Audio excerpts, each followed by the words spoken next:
Hello and welcome to the Play Android Game Reviews. Daniel here, and today I'll be showing you the arcade game Binary Fall by the developers NeverEnd Studios. And you see here the starting screen. It's all in those two colors, black and this neon green, and it's very reminiscent of the stereotypical, portrayal of computer graphics or computer code. Famously, used in the Matrix films, as you might remember those. And yeah, we have the same color scheme here, and it's all about binary code or numbers, and as you know, it's only ones and zeros here, and their distinctive order makes up the so-called binary code, which is, basically an underlying layer of code for other stuff going on with computers here, especially computers, but it's not necessarily bound to digital, information. So yeah, we have this screen right here. We have our name in the middle and our high score and the average score as well. And it's all pretty basic, pretty reduced to those two colors and to this information. So it's all scaled down to pure information basically. And we have the starting button as well as this question mark, and this is basically what is going on in the game. You can turn off or on if you want to get the instructions when starting a new round, and as well you can turn on or off the music in the background. And here we have our stats as well, but since we didn't play yet, we don't have any stats to look at here. But let's just start into the game and see what it's all about. So this is a tutorial, and I think I just skipped basically over the part where it explains everything to the player. Let's start this again. Let's see what happens again. Tutorial, and here, no, not the battery running. When bit 1 touches the green bar, tap the right side of the screen. And when bit 0 touches the green bar, tap the left side of the screen. Don't tap the screen when the numbers are red. And I failed immediately here. And again, it's not as simple and easy as it might seem at first. You have to be really quick about it, really precise, and wait for the right moment the number passes through this green bar at the bottom. And if you miss, your round is lost. And you see here, it's quite difficult, especially if I'm talking here. And pay attention to the game. And yeah, it's easier if you're actually playing the game and not reporting about it. So bear with me here if I'm failing here constantly. But that's the nature of the game. It demands a lot of reflexes good reflexes from the player, and a lot of attention, because it's not something you just play while distracted, or you can leave it on while doing something else. You really have to concentrate and stay with the game here. And system crash, you see me crashing a lot here, and it's really precise. You really need to catch the right moment here, when to tap and which side to tap. And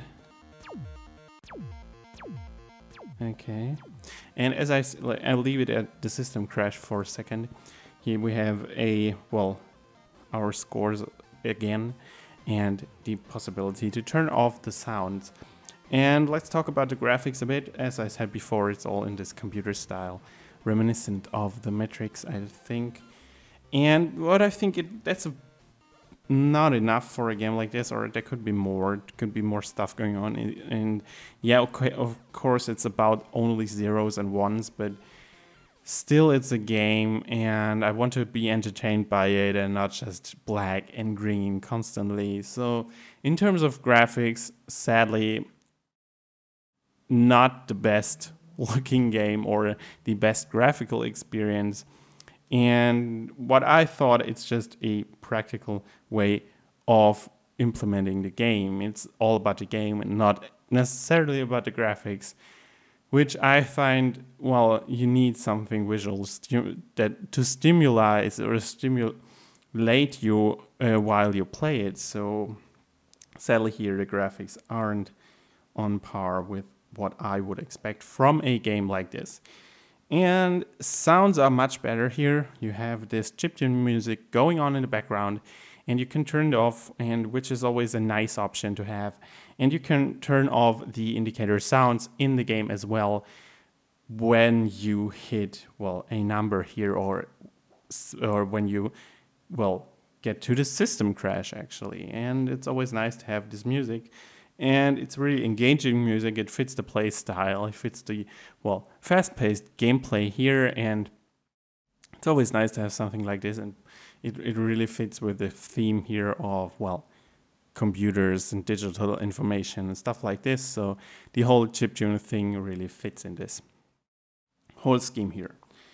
And yeah, let's go for another round real quick. And as you saw before with the controls, there's a tutorial and it's always accessible, which is always nice to look at it again if you haven't played the game for long. And yeah, it's basically one-touch gameplay here. You only have to tap once for it to work at the right time. And yeah, there we go.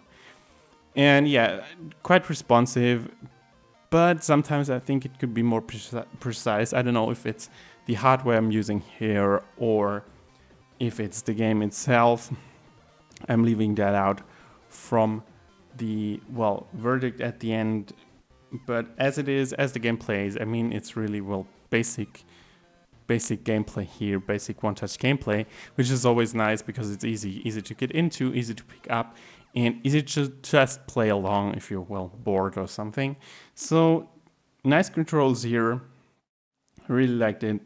And because it has only this distinction between left and right, you don't need any dedicated interface buttons, which is always nice as well. You can just tap anywhere on the screen and it works, and you don't have to worry about missing the button or something like this. And yeah, this is basically all about the technical side of the game. Let's talk about the originality a bit. And I mean, it's a tapping game, and there are quite a lot of tapping games out there. And I think there are quite a lot of games that basically do the same thing, kind of the same thing. Not exactly the same, but the principle is the same. And what I mean is, it's all about tapping at the right moment and hitting those things or whatever have you in those games at the right moment. This is a basic principle here as well, but the whole theme is a different one, and I like the theme of it in coming together to, well, create this game with the basic and very simple gameplay. But still it has to, well, compete against a lot of other tapping games out there, and this will be a quite harsh battle, I think. And yeah, but the theme in itself is quite original, so, well, I guess it's, well, in terms of scores, the originality of the game moves in the upper regions of our, well, rating scale here. Not so much in terms of replayability, because, well, the game doesn't change much. It's basically always the same game type of gameplay here. It's always just tapping when the numbers come down, and there's no change in gameplay at all. And yes, you have your own high scores here, but you don't have anything to compare yourself with others. There's no implementation with Google Play Games, for example, or no kind of global high score to, well, compete against each other. And I think high scores and games like this really should always go together, because the gameplay itself is so simple, so you need a, well, something that excites you and something you want to work for. And high scores are the perfect way to compete and, well, entice players, I think. And there are no achievements as well, so this is lacking as well. And I think achievements are not necessarily a thing games have to have, but it's always nice to see, and it's always another, well, token that brings players back to the game and makes them play again. And sadly, here we only have local high scores, which, well, is good for a, well, quick run, but I think in the long run or in longer terms, people might not be as willing to pick up this game again as it might be with, I don't know, other games that have really a competitive scene going on. So yeah. This is basically all there is to say about this game from my side. If you want to read the in-depth review, head right over to playandroid.com. You'll find the link in the video description as always, as well as the link to Google Play Store where you can download this game for free. And I hope you enjoyed this video. I hope you'll tune in next time, and until then, I say goodbye.